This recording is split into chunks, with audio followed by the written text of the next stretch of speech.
Hello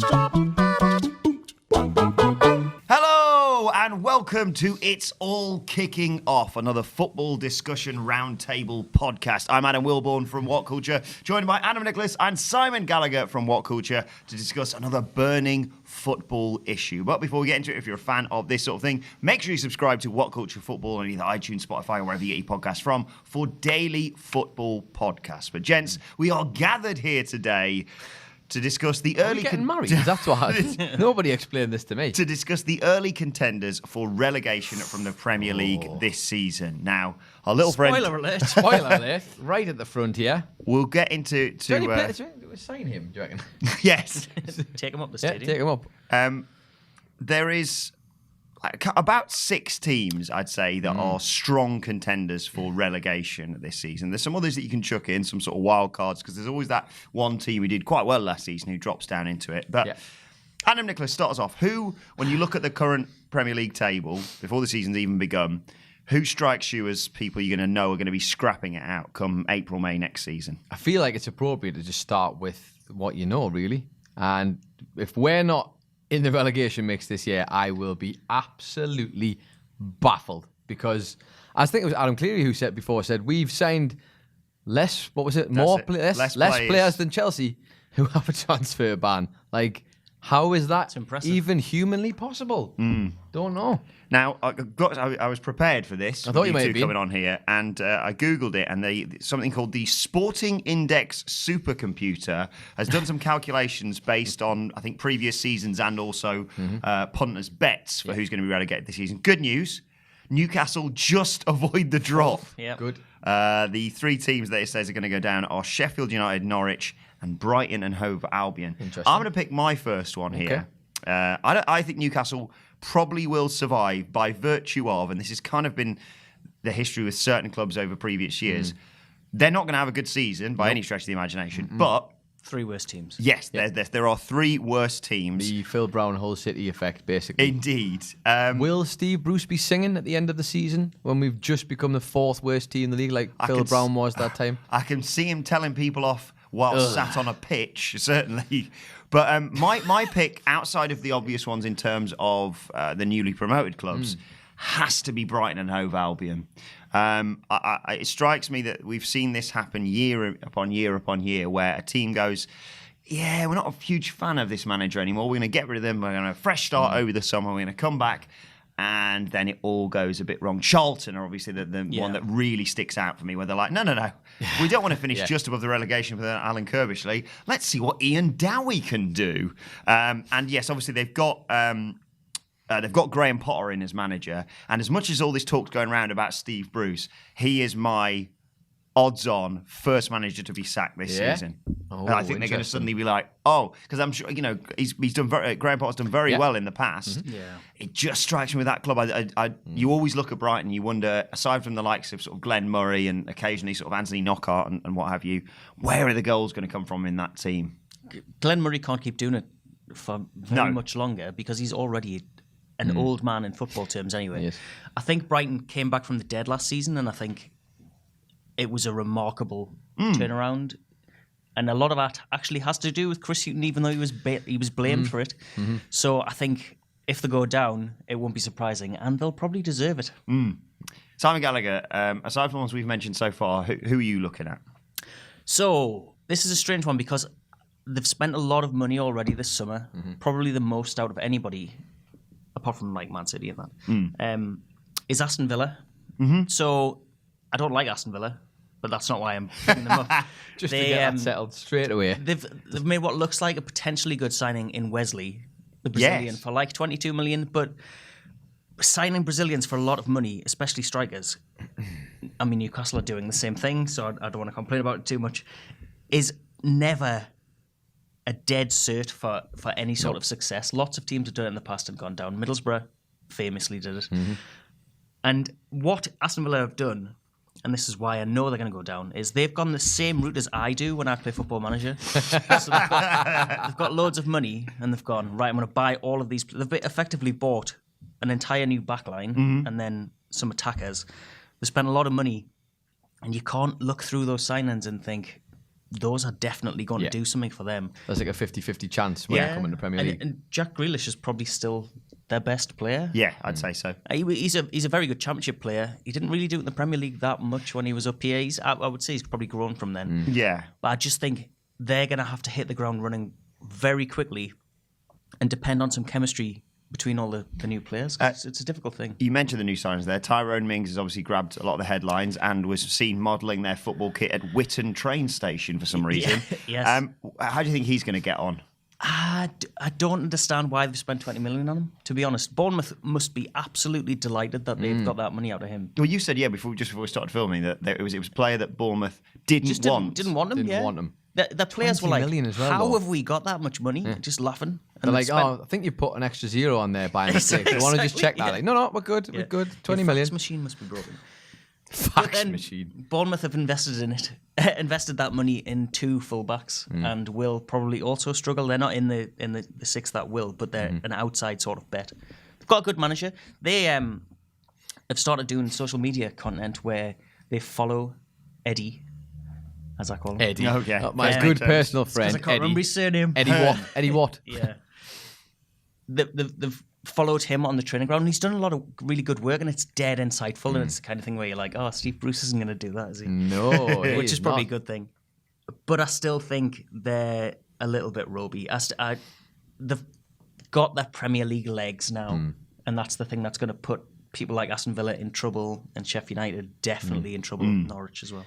I realised then when you said Eddie, I went Hearn really confidently and realised that's a boxing promoter. Eddie Howe, So is this that is the right? thing. I did the joke and said Eddie what, and then when you said Hearn, I was like, I've got that wrong. It's not Eddie Howe, it's Eddie Hearn. And I was like, isn't Eddie Hearn that boxing promoter? And I was like, I'll just let him have it. It's his show. Yeah. I'm just here. Don't argue with the host. Whatever. In terms of Aston Villa, though, I think you've got that spot on because look at what happened with Fulham last year, where we all were looking and saying, although some of the guys they did sign maybe it might have been, not past it, but on their way to being past it. That was a bunch of guys they signed who you could have seen them coming to the Premier League and really having a good go at it. And then what happened with them? Like, I did not work out for them. Why are you smirking? I've mentioned this on several occasions. We were this close when the What Culture Football channel was starting at the start of last season of doing a why Fulham have just won the transfer window video. And I'm really, really glad we didn't. Yeah. Really glad we didn't. What do you think about Newcastle's chances this season?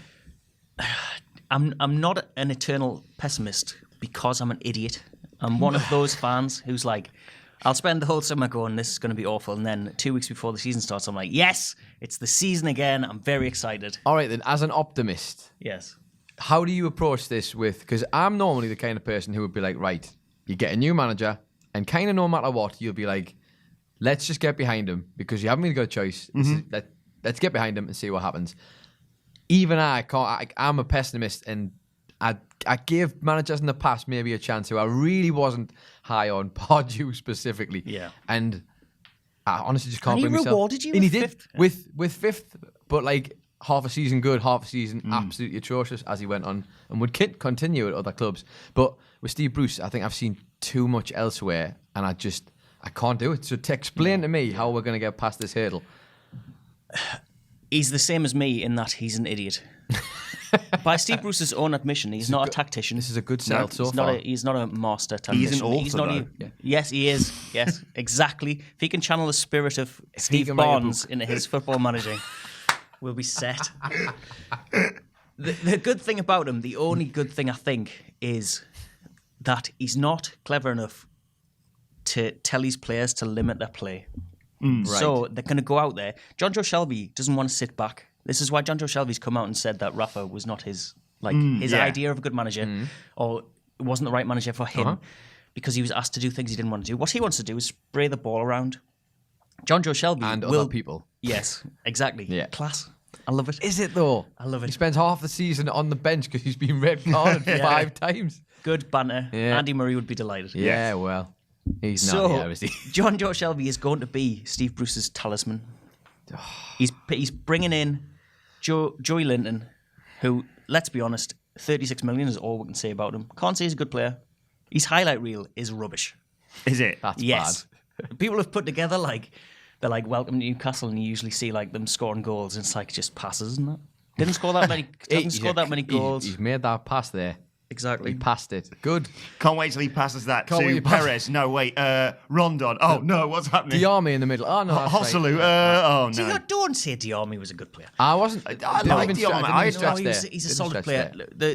What Newcastle have to their credit is we've got Almiron, who's a very good player. He's been sold down the river, hasn't he? Yeah, we've got Poor lad, Sean man. Longstaff, who's a good player. Our defence is don't should look, say you've don't got- look you- out wide. We should say you've got Sean Longstaff at time of recording, just in case. That's I mean, true. Yeah, I'll probably that's just true. send him away to Man U. Yeah.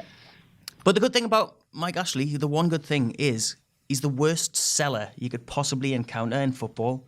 He's not going to let anybody go on the cheap. And Sean Longstaff is worth 50 million plus to Mike Ashley, which is the only three words that matter. Yeah, that's true. And I think in this market at the minute as well, as long as you're English, you're adding money to the price Yeah. of it. Yeah. And so like we've seen players going, like even you got like Harry Maguire, they're talking like 80 million they were talking for him. That's like Nonsense money? nonsense. I mean, you got De Ligt going to Juventus for 65. I mean, in my opinion, much better player and much younger. Like absolutely phenomenal. And that's so if we can. I mean, I don't want them to sell anybody else, to be honest, because we're running out of players to sell. Like, and I cannot see us getting anybody in like that's really going to make a huge difference. I think what we've probably forgotten though is that unit, as much as it's not going to win you any awards, they managed to get that unit playing really well Totally at one solid. point. Yeah. But that's through Rafa's style and the discipline. Like you get someone like a Shelby who's now going to be free to like run and roam, and it's all going to go. I feel like it's going to go to pot because you might have been putting them in a box to make them do this one job, but if you can do that, that's what someone like Ferguson did. He would find players who weren't necessarily the best player, but you put them in a squad to do a job, and they come out with the results. Like, and I feel like that's not what we're going to have now. Steve Bruce rocking up for training with his pie and peas and just be like, right lads, right, Do what you want. Right, gents, off you go. Just if you want to just go and have a shot at goal, that'd be great. something like that. That is Very good. Very I've good impression. practiced that a lot, and I'm going to need it this season because it's all going to be sad. Yeah. Do you think you stay up this season? I do. I think you look at the three teams who are the favourites to go down, and you're like, how are they going to stay up? Yeah. Newcastle won't score goals unless Joy Linton turns out to be an absolute wonder signing, and we'll get Andy Carroll and he doesn't get injured, and somehow rediscovers his scoring form, and we'll get Charlie Austin, and we somehow share 30 goals between those There's three. a lot of maybes. But I tell you Be what, a Crouch out retirement. Yeah, I would have taken him. do you know what the worst part is is? desperate. Is that if we somehow manage to stay up, and we actually somehow end up doing all right, It's the same again. it's just a blueprint for Mike Ashley to go, well, Yeah. hey, you did it with nothing last season, eh? yeah. Let's do it again.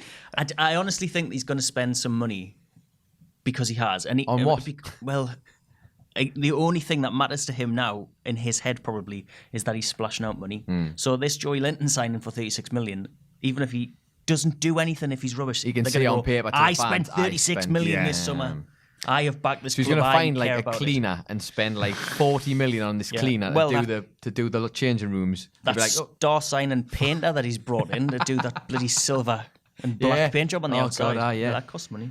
Do you think, because Bruce is, I think, one of the bookies' favourites to be the first manager sacked this season, do you think that's going to happen? Or because the reason why I immediately said it's not going to be him is because it's a person that Mike Ashley's picked and they've gone through Yeah. a lot of hassle and they may still go through even more, Yes. judging by today's news.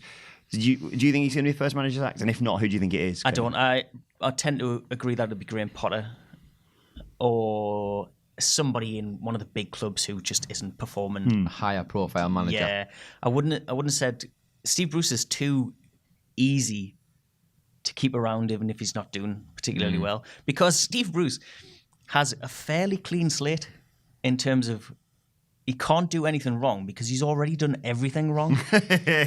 He's So like, he's one of the most expectations are so protected low. men in Yeah. football at the minute. Well, that'll be why he's one of the lowest, or if not the lowest paid manager in the league now, I guess, because that man does not deserve any money. no, he doesn't. deserve anything.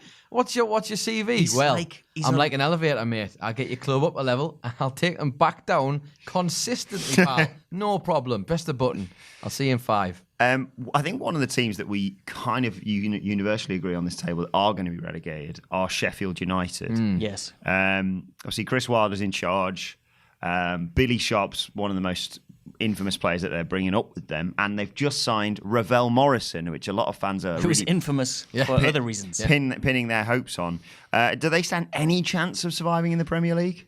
The one intelligent thing they've done is spent most of their money, which has not been a lot, but they've spent some on trying to get goals into their team, which is what everybody who comes up should be doing. They can't depend on their defenders very well, but they don't need to as much as they used to because it's one striker in the Premier League. You play Man City, you're going to get beat 12-0, but you play everybody else. Only got one striker to defend against.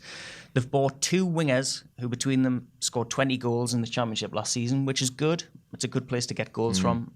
Ravel Morrison is a danger. Temperamental is probably a good word, isn't it? He's not even their worst signing. The worst thing they've done is spent 10 million on Lys Mousset from Bournemouth, who has managed to score 3 goals in the Premier League. I don't know where this 10 million has come from in justification terms, but he's one of those ones where it looks like they've pinned their hopes on an absolute donkey. Yeah. Which is just it's a crying shame. I really like Sheffield United. I like them being in the Premier League.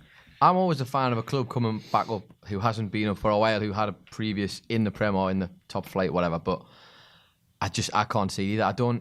You get these teams who come up and they bring a Championship team up with them. They don't try and create a Premier League team. I felt like that way with Newcastle, to be honest. I felt we did all right to stay up that season when we did have a very much still got that team, side, mate. but we still got it. But we added little bits to it, and we started to form something of a better team, and now it's all starting to go away.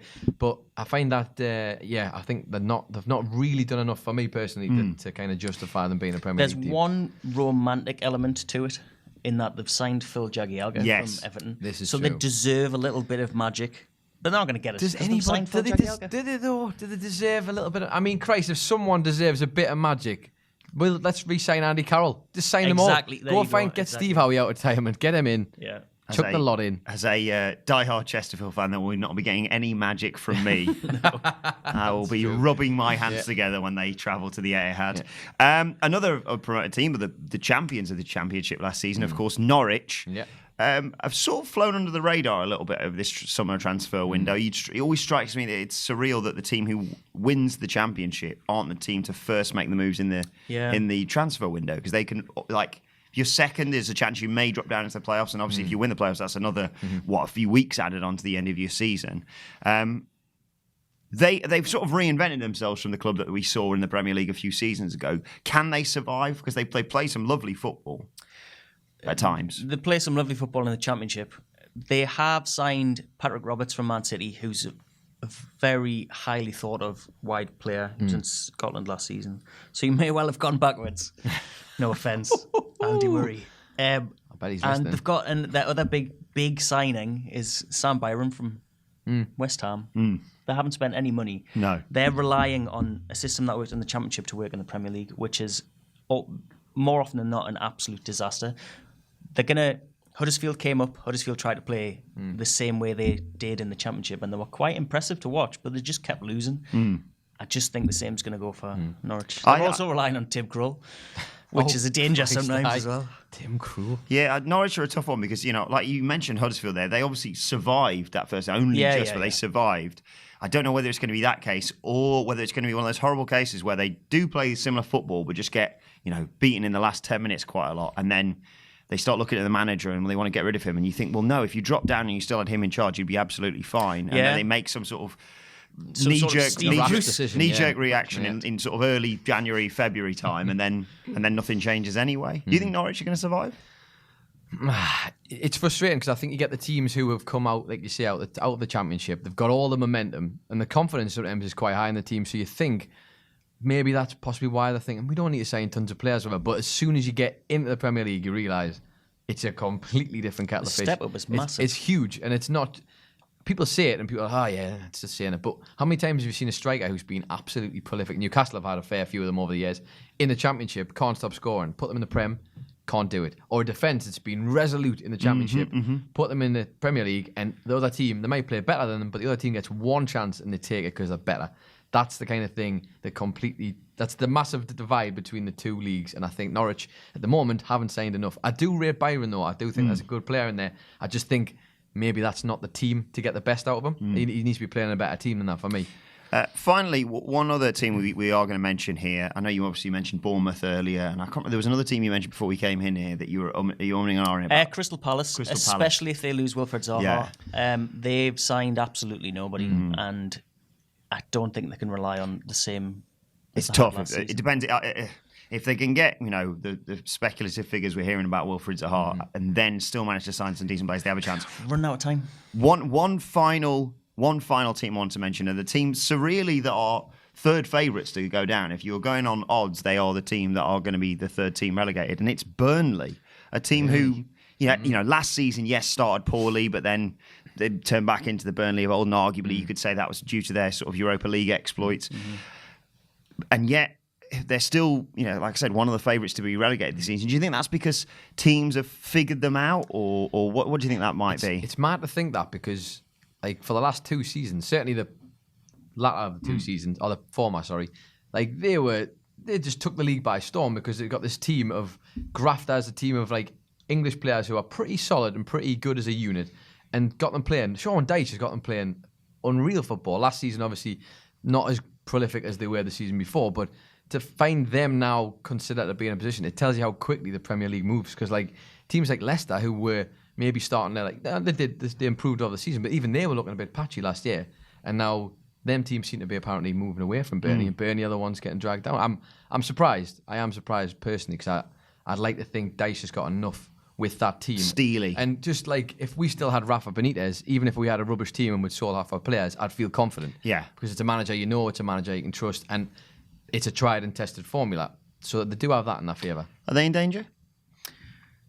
It depends how they start the season. They've signed Jay Rodriguez, who's one of those absolute wild card players, because he could be the old Jay Rodriguez, but the fact that he's signed for $5 million and has been out, I think, for about 4 of the last 5 years, suggests that might not be where they need to strengthen. They've got a fairly tight squad core.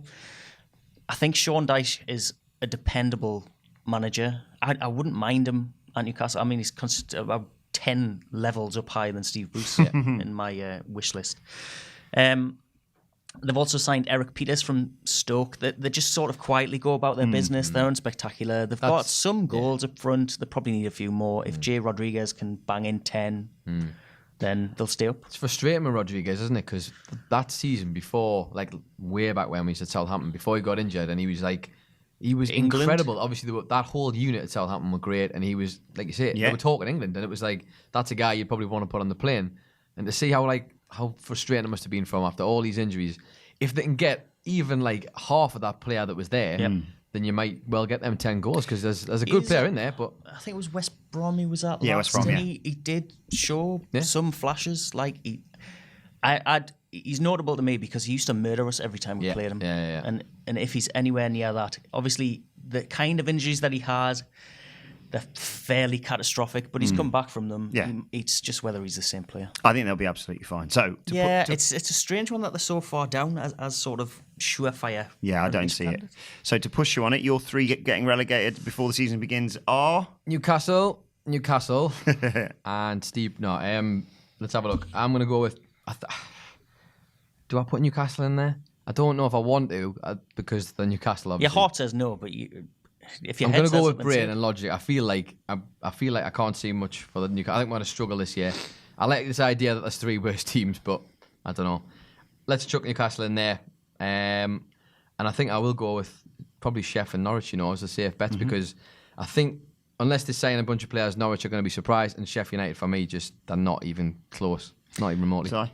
Sheffield United, Norwich, Brighton, I would say. Yeah, I'm going to go Sheffield United, Norwich and Brighton as well, actually, looking at that. I think Newcastle will be just fine, which means even worse for the next season. I want to point can't out wait that for I'm us to come sixth. saying this. Listen, I'll take that, but I'm saying this now. This is a good hench of the bets, isn't it? So if we don't go down and we have an incredible season, then we're fine. But if we do get relegated, bloody called it, didn't I? Yeah. Told you so. And that'll be worse. Told you so. I told you so. Woohoo. Well, let us know your thoughts in the comment section below on who you think the favourites are for relegation this season and who maybe will be the surprise packages too. And don't forget to like, share, and subscribe. And as I said, follow What Culture Football. You can follow us on Twitter at WhatCultureFC, and you can subscribe to the podcast on iTunes, Spotify, wherever you get your podcasts from by searching for What Culture Football. My thanks to Adam Nicholas and Simon Gallagher. Thank you for watching or listening, and we will see you soon.